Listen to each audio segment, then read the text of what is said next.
Aujourd'hui, nous allons parler d'une histoire terrifiante vécue dans une grotte où le mal semble se tapir dans l'obscurité.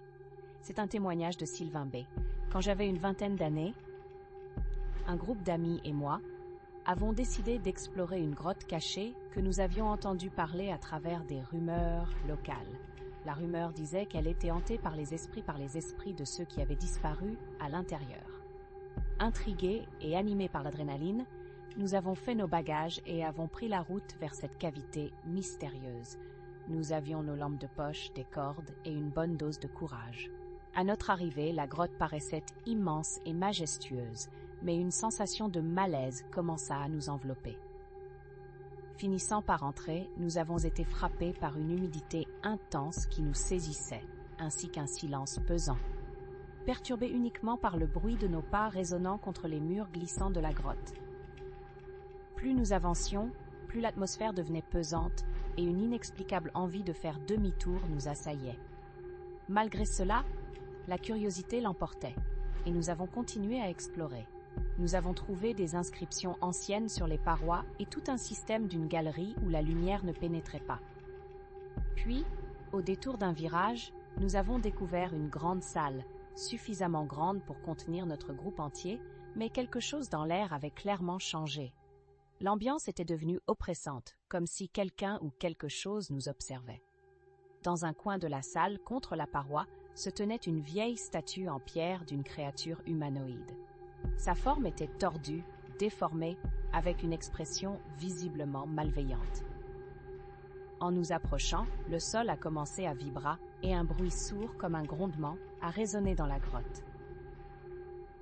Nous avons tous échangé des regards inquiets, mais nous étions trop loin du chemin de sortie pour reculer. L'un de mes amis, excité, a décidé de toucher la statue. Cette action a déclenché une série de phénomènes étranges. Les lumières de nos lampes ont commencé à scintiller, les ombres semblaient s'allonger et se mouvoir, et un cri strident résonnait dans les profondeurs de la grotte, résonnant encore et encore. Pris de panique, nous avons commencé à courir dans toutes les directions, mais chaque passage semblait mener à un cul-de-sac. La grotte était devenue un véritable labyrinthe. La sensation d'être épié s'intensifiait, et je pouvais sentir un souffle chaud à l'arrière de ma nuque. Un à un, des amis se perdaient dans le noir, leurs cris se transformant en murmures avant de s'éteindre complètement. Finalement, j'ai réussi à me faufiler vers la sortie, mais ce que j'ai vu en sortant était bien pire que ce que je pouvais imaginer. En sortant, j'ai réalisé que la lumière du jour était remplacée par une obscurité oppressante. La grotte semblait transformée, comme si elle se refermait sur elle-même. Je suis resté immobile, paralysé par la terreur, puis j'ai entendu un dernier cri. En me retournant, j'ai vu la silhouette d'une amie, figée dans la lumière, les yeux grands ouverts. Elle ne bougeait plus. Après cela, j'ai couru aussi vite que possible hors de cet endroit maudit.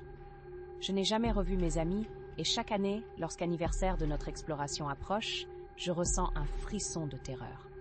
J'ose à peine dire que j'ai croisé un autre groupe près de cette grotte. Quand ils parlaient d'y entrer, je les ai avertis, mais ils ne m'ont pas cru. Ils ont ri de ma peur. Je sais sans aucun doute qu'ils auront la même expérience que moi. La grotte reste en attente, ses secrets profondément enterrés et ses victimes à jamais piégées à l'intérieur. Jamais je ne retournerai là-bas. Elle a pris tout ce que j'aimais.